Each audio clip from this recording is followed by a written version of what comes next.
एक व्यक्ति जीवन से हर प्रकार से निराश था। लोग उसे मनहूस के नाम से बुलाते थे। एक ज्ञानी पंडित ने उसे बताया कि तेरा भाग्य फला पर्वत पर सोया हुआ है, तू उसे जाकर जगा ले तो भाग्य तेरे साथ हो जाएगा।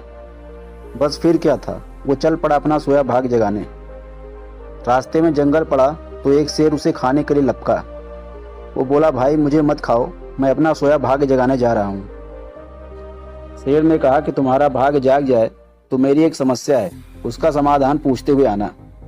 मेरी समस्या यह है कि मैं कितना भी खाऊं मेरा पेट भरता ही नहीं है, हर समय पेट भूख की ज्वाला से जलता रहता है। मनहूस ने कहा, ठीक है, इंसान चालाकी से कोई भी कार्य कर सकता है। आगे जाने पर एक किसान के घर उसने रात बिताई। बातों बातों में पता चलने पर कि वो अपना सोया भाग्य जगाने जा रहा है, किसान ने कहा कि मेरा भी एक सवाल है, अपने भाग्य से पूछकर उसका समाधान लेते आना। मेरे खेत में मैं कितनी भी मेहनत कर लूं, पैदावार अच्छी होती ही नहीं। मेरी शादी योग्य कन्या है, उसका विवाह इन परिस्थितियों में मैं कैसे कर पाऊंगा। मनहूस बोला, ठीक है, और आगे जाने पर एक राजा के घर का मेहमान बना। रात्रि भोज के उपरांत राजा ने जानने पर कि वो अपना भाग्य जगाने जा रहा है, उससे कहा कि मेरी परेशानी का हल भी अपने भाग्य से पूछ के लेते आना।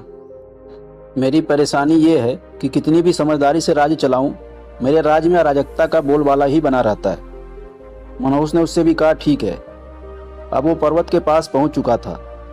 वहां पर उसने अपने सोए भाग्य को झिझोड़ कर जगाया। उठो उठो, मैं तुम्हें जगाने आया हूं। उसके भाग्य ने एक अंगड़ाई ली और उसके साथ चल दिया। उसका भाग्य बोला, अब मैं तुम्हारे साथ हरदम रहूंगा। अब वो मनहूस नहीं रह गया था, बल्कि भाग्यशाली व्यक्ति बन गया था और अपने भाग्य की बदौलत वो सारे सवालों का जवाब जानता था। वापसी यात्रा में उसी राजा का मेहमान बना और राजा की परेशानी का हल बताते हुए बोला, चूंकि तुम एक स्त्री हो और पुरुष वेश में रहकर राजकाज संभालती हो, इसलिए राज्य में अराजकता का बोलबाला है। तुम किसी योग्य पुरुष के साथ विवाह कर लो, दोनों मिलकर राज्यभार संभालो तो तुम्हारे राज्य में शांति स्थापित हो जाएगी। रानी बोली, तुम ही मुझसे ब्याह कर लो और यहीं रह जाओ। भाग्यशाली बन चुका वो मनहूस इनकार करते हुए बोला, नहीं नहीं, मेरा तो भाग्य जाग चुका है, तुम किसी और से विवाह कर लो। तब रानी ने अपने मंत्री से विवाह किया और सुखपूर्ण राज्य चलाने लगी। कुछ दिन राजकीय मेहमान बनने के बाद उसने वहां से विदा ली। चलते चलते वो किसान के घर पहुंचा और उसके सवाल के जवाब में बताया कि तुम्हारे खेत में 7 कलश हीरे जवाहरात गड़े हैं, उस खजाने को निकाल लेने पर तुम्हारी जमीन उपजाऊ हो जाएगी और उस धन से तुम अपनी बेटी का ब्याह भी कर सकोगे। किसान ने अनुग्रहित होते हुए उससे कहा कि मैं तुम्हारा शुक्रगुजार हूँ, तुम ही मेरी बेटी के साथ ब्याह कर लो। पर भाग्यशाली बन चुका वह व्यक्ति बोला कि नहीं नहीं, मेरा तो भाग्योदय हो चुका है, तुम कहीं और अपनी सुंदर कन्या का विवाह करो। किसान ने उचित वर देखकर अपनी कन्या का विवाह किया और सुखपूर्वक कराने लगा। कुछ दिन किसान की मेहमान नवाजी भोगने के बाद वो जंगल में पहुंचा और शेर से उसकी समस्या के समाधान स्वरूप कहा कि यदि तुम किसी बड़े मूर्ख को खा लोगे तो तुम्हारी ये भूख शांत हो जाएगी।